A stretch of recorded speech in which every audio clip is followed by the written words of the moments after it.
How much do you want? Name your price, his rival said. The Omega, Alpha King replied, pointing to the Wolfless Omega. Naomi was invisible, just a servant enduring cruelty in her pack's household until one ruthless negotiation changed everything. When Alpha King Kael is given the right to claim anything to end a blood feud, he shocks the room by choosing her. What begins as a cold transaction becomes a dangerous act of protection. But when her former pack crosses a line, refusing to let go of the girl they once owned, Kael proves that touching what's his comes at a devastating price. Before we continue, I just want to wish every one of you an amazing new year. May this new year bring peace, good health, success, and joy to you and your families. Thank you for choosing to spend your time here with me. Your support truly means the world. Please keep supporting and growing this channel by liking the video, dropping a comment, and subscribing if you enjoy the stories. Thank you so much. Now let's get back to the story. Naomi kept her eyes downcast as she refilled wine goblets, her hands steady despite the ache in her ribs from where one of the pack's enforcers had kicked her into the stone wall that morning. Pain had become a familiar companion during her years in this household, as constant as the contempt that followed her through these halls. The rival Alpha sat at the head of the long wooden table, his massive frame radiating territorial aggression with each breath. Across from him sat Alpha King Kael, composed and unnervingly still, his gold eyes revealing nothing. The tension between the two men was palpable, a living thing that had been growing for months, fed by border disputes and territorial slights that had escalated into something that threatened to consume them both in blood and warfare. Today's meeting was supposed to end it. This feud that had cost both packs lives, territory, and honor. Naomi moved along the perimeter of the great hall like a shadow, trying to be invisible. She had learned that invisibility was survival in the rival Alpha's house. But invisibility was a luxury rarely afforded to her, especially when the pack gathered, eager for entertainment at her expense. More wine, the beta snarled, not bothering to look at Naomi as he thrust his goblet forward. He was sprawled in his chair with calculated dominance, his leather jerkin stained with the blood of the morning's hunt. His eyes, however, kept drifting to Alpha King Kael, watching for any sign of weakness, any opening to exploit. Naomi approached and reached for the goblet. As she poured, her hand trembled slightly, just barely, but enough. A single drop of wine splashed onto the pristine white furs draped across the table. "You clumsy wolfless wretch." The beta's voice cut through the room like a blade. His hand shot out, striking her across the face hard enough to send her sprawling to the stone floor. "You see what we have to tolerate, King Kael? Completely broken. I keep telling our Alpha he should just throw her to the rogues where she belongs." Heat flooded Naomi's face, blood trickling from her split lip, but she kept her eyes down, her jaw clenched so tight her teeth ached. The rival Alpha laughed, a cruel rumbling sound, while his warriors smirked from their positions along the walls. This was entertainment to them, her humiliation, a brief diversion from the tedium of their day. "My apologies," Naomi whispered, the words tasting like ash and blood in her mouth. But as she remained on her knees, waiting for the next blow that would surely come, the room suddenly went silent. The kind of silence that preceded violence. The kind of silence that made even warriors reach instinctively for their weapons. Alpha King Kael had raised his hand. The rival Alpha, sensing an opportunity to finally settle this conflict on favorable terms, leaned forward with a predatory grin that showed too many teeth. "Name your price, King Kael. Anything to settle this dispute and avoid further bloodshed." The room held its breath. Every wolf present knew this moment would reshape the balance of power in the realm.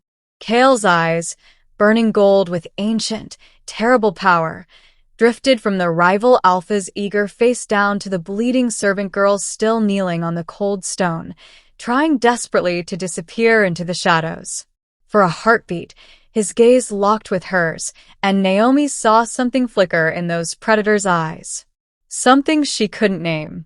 Then Alpha King Kael extended one armored finger, pointing directly at her, and spoke two words that shattered everything Naomi had ever known about her worthless existence. The Omega. The journey to Alpha King Kael's territory took 3 days, and Naomi spent every moment of it waiting for the other boot to drop. She rode in silence in the back of an enclosed carriage, her wrists unbound, her body untouched. It made no sense. Powerful men didn't claim broken things without intent to break them further. When the fortress finally came into view, Naomi's breath caught despite herself. The castle rose from the mountainside like a living thing carved from black stone and ancient rage, its towers clawing at storm clouds that seemed to gather perpetually above its battlements. This was a place built for war, built to withstand sieges that could last decades. This was where hope came to die. The carriage stopped in a courtyard large enough to hold her entire former pack. Guards watched from the walls, their eyes tracking her with a cold assessment of predators, but none approached. No one grabbed her.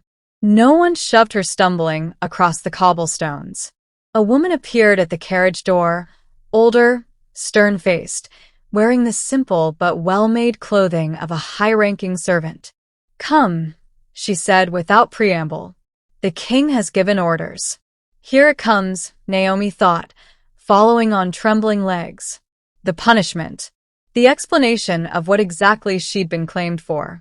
But instead of being dragged to the dungeons or thrown into servants' quarters packed with hostile wolves, Naomi was led up a winding stone staircase to the 3rd floor of the residential wing. The woman stopped before a heavy wooden door, pushed it open, and stepped aside. "Your chambers," she said simply. Naomi stood frozen in the doorway, unable to process what she was seeing. The room was larger than the storage closet she'd slept in for years. A real bed dominated one wall, piled with furs and blankets that looked soft enough to drown in. A fireplace already crackled with warmth. Windows overlooked the mountain valley, letting in actual sunlight. "There's been some mistake," Naomi whispered. "No mistake." The woman moved to a wooden chest at the foot of the bed and opened it, revealing neatly folded clothing. The king's orders were explicit. You're to be given quarters, proper attire, and freedom to move about the castle as you wish. Meals will be brought to you until you're comfortable joining the hall. Freedom to move about. The words didn't make sense strung together like that. "I don't understand. What does he want from me?" The woman's expression softened slightly, the first hint of something like pity crossing her stern features. "I don't presume to know the king's mind, girl. But his orders were clear. You're under his protection now. No one in this castle will touch you without answering to him personally." She moved toward the door, then paused. "My name is Marta. If you need anything, ring the bell by the bed. And child, you're safe here. I know you don't believe that yet, but you will." Then Naomi was alone, standing in the middle of a room that felt like a dream she'd have while dying in a ditch somewhere. She waited for the door to burst open, for the cruel laughter that would signal the joke's end. But hours passed and no one came. When darkness fell, she finally approached the bed, touching the furs with trembling fingers. They were real. Soft. Warm. She didn't sleep that night, sitting rigid against the headboard, watching the door, waiting for Alpha King Kael to finally collect what he'd paid for. 5 days passed before Naomi dared venture beyond her chambers. 5 days of meals delivered by silent servants, of Marta checking on her with that same unreadable expression, of watching the sun move across unfamiliar mountains and wondering when the illusion would shatter. On the 6th morning, restlessness finally overpowered fear. She dressed in one of the simple but well-made dresses from the chest, dark green wool that actually fit her properly, and slipped into the corridor. If she was going to be punished for leaving her room, better to know now than continue living in this suspended dread. The castle was a labyrinth of stone passages and spiral staircases, each turn revealing new evidence of ancient power. Tapestries depicting historic battles, weapons mounted on walls, the lingering scent of wolves who'd walked these halls for centuries. Naomi moved like a ghost, expecting at any moment to be seized and dragged back to wherever she truly belonged in this place. Instead, she found the library. The double doors stood partially open, revealing shelves that stretched toward vaulted ceilings, packed with more books than Naomi had seen in her entire life. She'd been taught to read by an elderly pack member who'd taken pity on her before he died, one of the few kindnesses she'd ever known. The sight of so many books called to something hungry in her chest. She stepped inside, breathless. Sunlight streamed through tall windows, illuminating dust motes that danced between the shelves. The scent of old leather and parchment wrapped around her like a blanket. For a moment, she forgot to be afraid. Naomi moved along the shelves, fingers trailing over leather spines, reading titles about pack histories and territorial laws and things she'd never been allowed to care about. She reached for a volume on the top shelf, standing on her toes to grasp it. The book came free, but her elbow caught something else. Time seemed to slow as she registered the ancient urn teetering on the shelf's edge, blue and gold porcelain, covered in wolf symbols that screamed ceremonial importance. It tipped, fell, shattered against the stone floor in an explosion of irreplaceable fragments. The sound echoed like a death knell. Naomi's legs gave out. She collapsed among the shards, curling instinctively into herself, arms over her head, making herself as small as possible. This was it. This was when she'd learn what Alpha King Kael truly wanted from her. The past days had been a game, letting her think she was safe before teaching her the real lesson. Please, she whispered to the floor, to the broken pieces, to whatever God might listen. Please, I'm sorry, I didn't mean. She heard footsteps. Heavy, measured, the kind of footsteps that preceded violence. Naomi. His voice was quieter than she expected. She didn't look up, couldn't look up, just pressed herself smaller against the stone and waited for the blow. Instead, she heard him kneel, felt his presence beside her in the debris field of her mistake. Let me see your hands. It wasn't a request. Naomi uncurled slowly, extending her trembling hands. Blood welled from several cuts where she'd knelt on the shards. She watched it drip onto the stone and thought absurdly that she was making an even bigger mess. Kael's fingers closed around her wrists, not roughly but firmly, turning her palms upward. Then, with a gentleness that made absolutely no sense, he began picking glass from her skin, each fragment removed with careful precision. This urn, he said quietly, his gold eyes focused on his task, was 300 years old. A gift from the Eastern Territories after the Treaty of Broken Fangs. Naomi's throat closed. She was dead. She was so utterly dead. Objects can be replaced. Kael's gaze lifted to hers, and something in those ancient predator eyes made her breath catch. You cannot. The envoy arrived 3 weeks later, and Naomi knew immediately that the fragile piece she'd begun to believe in was about to shatter. She was in the library again. It had become her sanctuary when Marta found her, face grim. Your former pack has sent representatives. The king requests your presence in the throne room. Naomi's blood turned to ice. Why? I don't know, but he wants you there. The throne room was exactly as imposing as she'd imagined, all black stone and ancient banners, with Kael seated on a throne that looked carved from a single piece of obsidian. He didn't look at her as she entered, but she felt his awareness like a physical thing. The envoy stood in the center of the hall, flanked by 2 warriors. One of them was the beta who'd struck her during the negotiation. His lip curled when he saw her, eyes gleaming with malicious satisfaction. Alpha King Kael, the envoy began, his voice oily with false respect. My Alpha sends gifts as a gesture of goodwill. He gestured to servants carrying chests of what looked like gold and furs, and to discuss the matter of the Omega. There is no matter to discuss, Kael said flatly. Surely you understand our position. The girl, he said the word like it tasted foul, was pack property, a servant, Her value was symbolic at best. Now that tensions have cooled, perhaps a more appropriate arrangement could be made. We're prepared to offer substantial compensation for her return. Naomi's hands clenched at her sides. There it was. The truth she'd been waiting for. Return. Kael's voice dropped to something dangerous. The envoy smiled, sensing weakness. She's worthless, King Kael. A defective Omega, a political pawn. Surely you see that now. We're offering you a way to save face and Naomi. Kael's gaze finally found her, and she nearly flinched at the intensity. Do you wish to return? Every eye in the room turned to her. The beta's expression promised violence if she said the wrong thing. The envoy's smile suggested he already knew her answer. No, she whispered, then stronger. No, I don't. The beta moved. It happened fast. He crossed the distance between them in 3 strides, his hand clamping around her arm hard enough to bruise. Doesn't matter what you want, Wolfless bitch. You're coming. The temperature in the room plummeted. Kael didn't rise from his throne. He didn't need to. The alpha power that exploded from him hit like a physical wave, driving every wolf in the room to their knees. Except Naomi.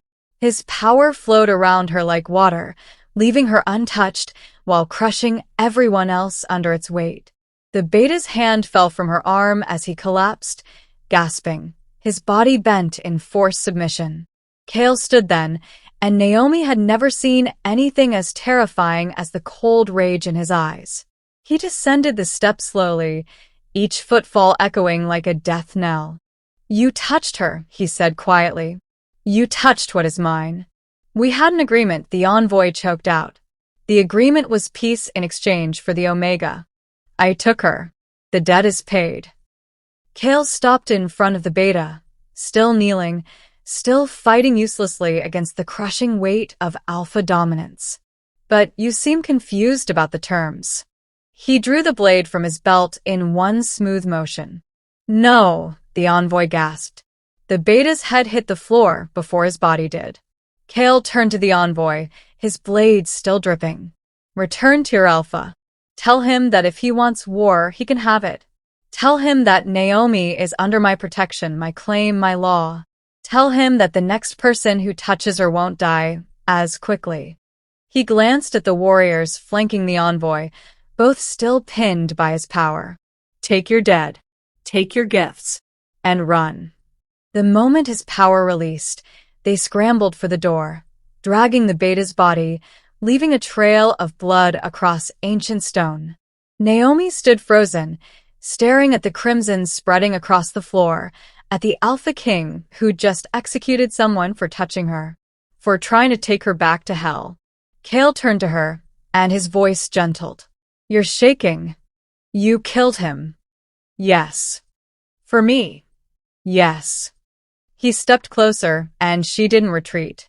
Did you think I wouldn't? The nights became theirs. It started innocently enough. Naomi couldn't sleep after the execution, so she returned to the library, seeking comfort in the familiar scent of old books.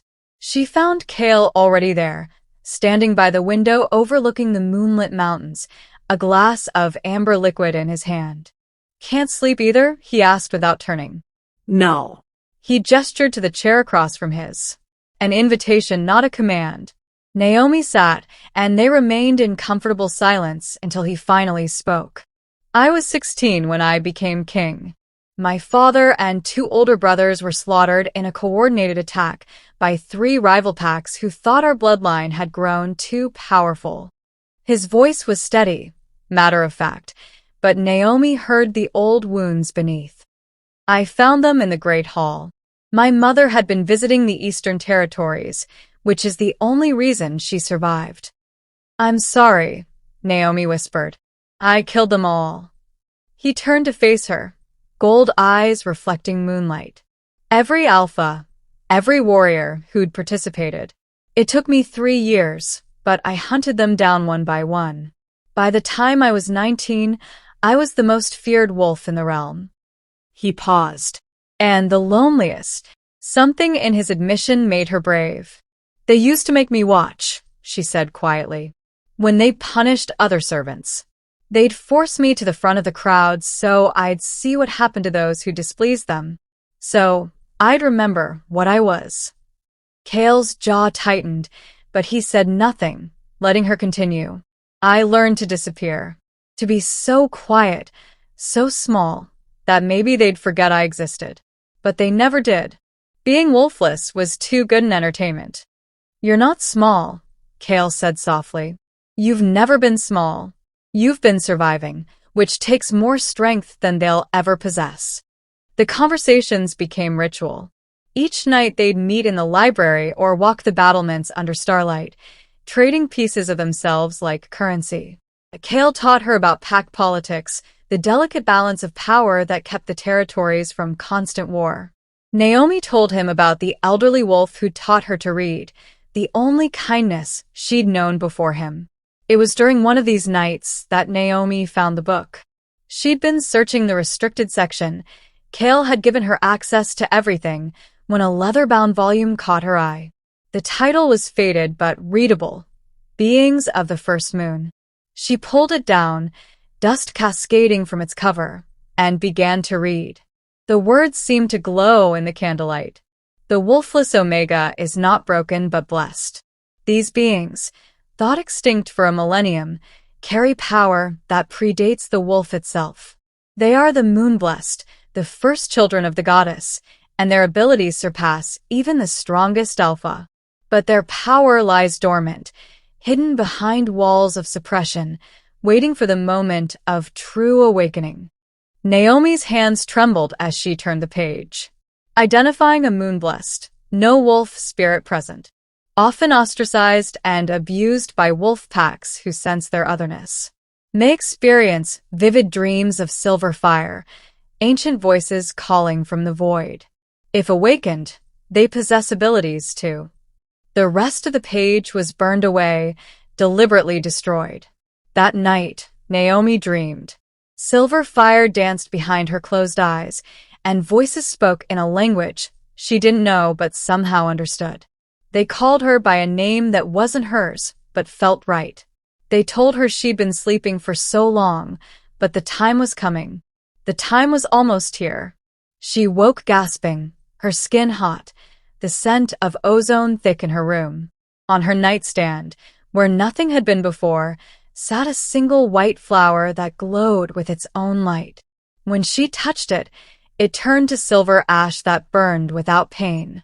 Naomi stared at her palm, at the shimmering residue, and knew with absolute certainty that everything was about to change.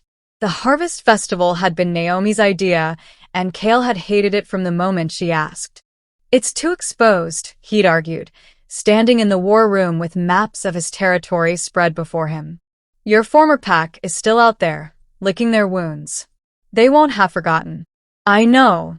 Naomi met his gaze steadily, something she never would have dared 2 months ago. But I can't live as a prisoner, Kael. I need to feel like a person again, even if just for an afternoon. The muscle in his jaw had ticked, but eventually he'd relented. 6 guards. You stay within the village center.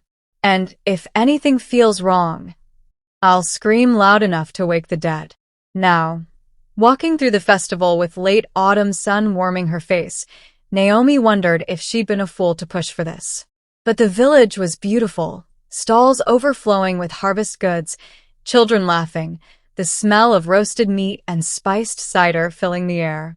For the first time since she could remember, she felt almost normal. The guards kept a respectful distance, close enough to intervene but far enough that she didn't feel suffocated.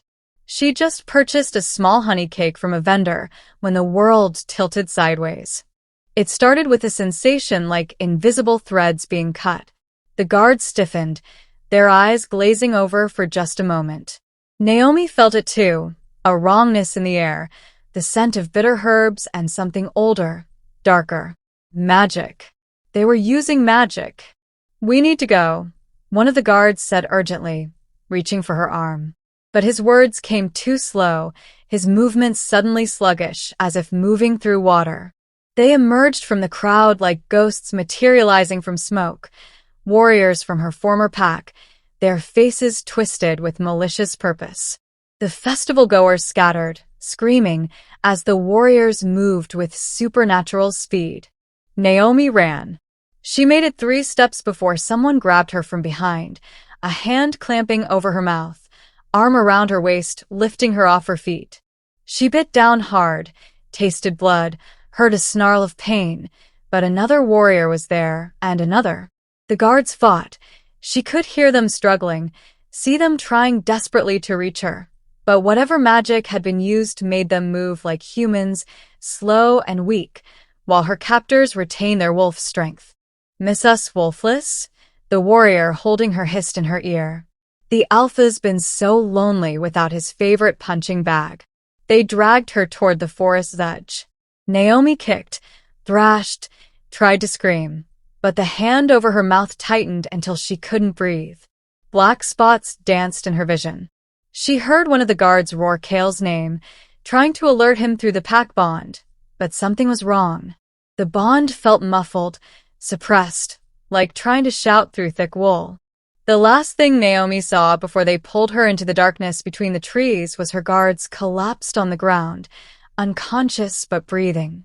Left alive deliberately. A message. A challenge. "Come and take her back if you dare."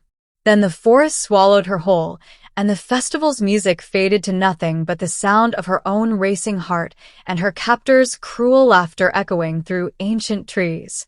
Kael's voice thundered through her memory. "Did you think I wouldn't?" She clung to those words like a lifeline as they carried her deeper into enemy territory, back toward the hell she'd thought she'd escaped. But something else stirred within her chest. Something that had been waking in her dreams, growing stronger with each passing night. The silver fire flickered behind her ribs, and the ancient voices whispered a single word. "Soon." They dragged her into the center of the pack's territory just as the sun began to set, painting the sky the color of blood and fire. Naomi's wrists were bound with silver-laced rope that burned her skin, her body battered from the journey. But it was the crowd that truly terrified her. Hundreds of wolves gathered in a circle, their eyes gleaming with anticipation, hunger for violence barely contained. The rival Alpha sat on a throne of carved wood and bone, the same predator who'd struck the deal with Kael. His smile was all teeth and malice. "Bring the defect forward," he commanded, and Naomi was shoved to her knees before him. The crowd roared with approval, a sound like thunder rolling through her bones. "Look at her," the Alpha announced, rising from his throne. The wolfless Omega that the great Alpha King claimed as his price. The creature he chose over gold, over territory, over power. He circled her slowly, and Naomi kept her eyes on the ground, on the dirt that would soon be stained with her blood. "And where is he now? Where is your mighty protector?" The crowd laughed, cruel and eager. "He cannot find you, little broken thing. The magic we've woven hides you from his senses, clouds his bond. By the time he realizes where you are, you'll be nothing but ash and memory." The Alpha stopped in front of her, lifting her chin with one clawed finger. "A lesson to anyone who thinks they can take what belongs to us." He gestured, and a warrior approached carrying a ceremonial blade, silver-etched with runes, designed specifically for executing wolves. Or, in her case, the thing they believed was less than a wolf. "Any last words?" the Alpha asked mockingly. Naomi found her voice, broken but defiant. "He'll come for you. Let him." The Alpha took the blade, raising it high for the crowd to see. "Let him come and find your corpse." The blade descended, and something inside Naomi shattered. Not her body, something else, something deeper. It felt like chains breaking, like walls crumbling, like waking from a nightmare that had lasted her entire life. The suppressions that had been placed on her since birth, woven into her very being by magic she'd never known existed, splintered apart. Power erupted from her core like a star-going supernova. Silver fire exploded outward, throwing the Alpha back 20 feet. The ropes binding her wrists burned away to nothing. The blade clattered to the ground, melting where it touched the earth. Naomi rose, no longer kneeling, no longer small, no longer broken. The fire surrounded her like living armor, neither hot nor cold, but ancient, primal, undeniable. It pulsed with each heartbeat, with each breath, growing stronger as centuries of dormant power finally awakened. The crowd's jeering turned to screams. Naomi looked at her hands. They glowed with silver light, intricate patterns swirling across her skin like the phases of the moon. The voices from her dreams spoke clearly now, no longer distant whispers, but commanding presence. You are moon-blessed. You are what came before the wolves. You are what they were created to serve. The rival Alpha scrambled backward, his face twisted with something Naomi had never seen directed at her before. Pure, undiluted fear. "What are you?" he gasped. She met his eyes, and when she spoke, her voice carried the weight of 1,000 years. "Everything you tried to destroy." The silver fire pulsed once, a wave of pure energy that swept across the gathered wolves. They fell to their knees, not from submission, but from instinct older than memory. Their wolves recognized what their human minds couldn't comprehend. They were in the presence of something ancient, something sacred, something that made even alphas bow their heads. Naomi stood alone in a circle of kneeling wolves, power radiating from her like moonlight, and finally understood why they'd tried so hard to break her. They'd known. On some level, they'd always known what she could become. Kael arrived like vengeance given form, his army pouring from the forest with weapons drawn and fury in their eyes. But the battle he'd come prepared to fight had already ended. He stopped at the clearing's edge, taking in the impossible scene before him. Naomi stood at the center of a circle of kneeling wolves, silver fire dancing across her skin, power radiating from her in waves that made even his own warriors hesitate. She turned at his approach, and their eyes met across the distance. For a moment, neither moved. Then Naomi's legs gave out, the power flickering as exhaustion crashed over her. Kael was there before she hit the ground, catching her against his chest, his arms wrapping around her like he'd never let go. "I've got you," he whispered into her hair. "I've got you." "I know," she breathed and meant it. He lifted his head, scanning the kneeling wolves until his gaze found the rival Alpha, still frozen in terror on the ground. Kael's expression went cold as winter. "You took what was mine." "We didn't know," the Alpha stammered. "You knew enough." Kael looked at Naomi, a silent question in his eyes. She understood. This was her choice to make. "They tortured me for years," Naomi said, her voice steady despite her exhaustion. "Beat me, starved me, made me believe I was broken." The silver fire flickered back to life in her palms. "They tried to execute me to humiliate you." Kael's jaw tightened. He looked back at the rival Alpha and his enforcers. "Then justice will be served." What followed was swift and merciless. The rival Alpha and every warrior who'd participated in Naomi's torment were executed where they knelt. Not out of cruelty, but out of law, the ancient law that decreed those who harmed the moon-blessed forfeited their right to exist. The remaining pack was absorbed into Kael's territory, given a choice between swearing loyalty or exile. By dawn, it was over. The months that followed were a different kind of awakening.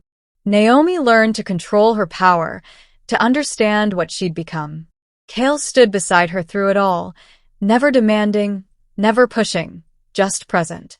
Their late-night conversations continued, but now they spoke of the future instead of survival. "You could rule alone," Kael said one night on the battlements. "You don't need me. You never did." "No," Naomi agreed, taking his hand. "But I want you. There's a difference." The full moon ceremony took place 3 months after her awakening, with representatives from every pack in the realm gathered to witness. They'd come to see the moon blessed, the legend made flesh. Instead, they witnessed something more powerful. Kael knelt before Naomi in the center of the great hall, not as king to subject, but as equal to equal. In his hands he held not a collar of possession, but a crown rod of silver and moonstone. "I offer you not my protection, but my partnership," he said, his voice carrying to every corner of the room. "Not my ownership, but my heart. Will you stand beside me, Naomi? Not as my claimed, but as my chosen mate and equal queen." The silver fire flickered around her, gentle now, warm. She took the crown from his hands and placed it on her own head, then pulled him to his feet. "I will," she said, and kissed him as the crowd erupted into cheers. Two broken souls, forged in pain and violence, had found something neither had believed possible: a home in each other, a future built on choice rather than chains, and a love that had survived everything the world had thrown at them. When they finally pulled apart, Naomi smiled, a real smile, full and genuine and utterly free. "Name your price," she whispered against his lips, echoing the words that had started everything. Kael's answering smile held all the tenderness he'd learned to feel again. "I already have everything I need." If you enjoyed the story and want more like it, please like the video, drop a comment, and subscribe to the channel. Your support truly means the world to me and helps this channel grow. Thank you for being here.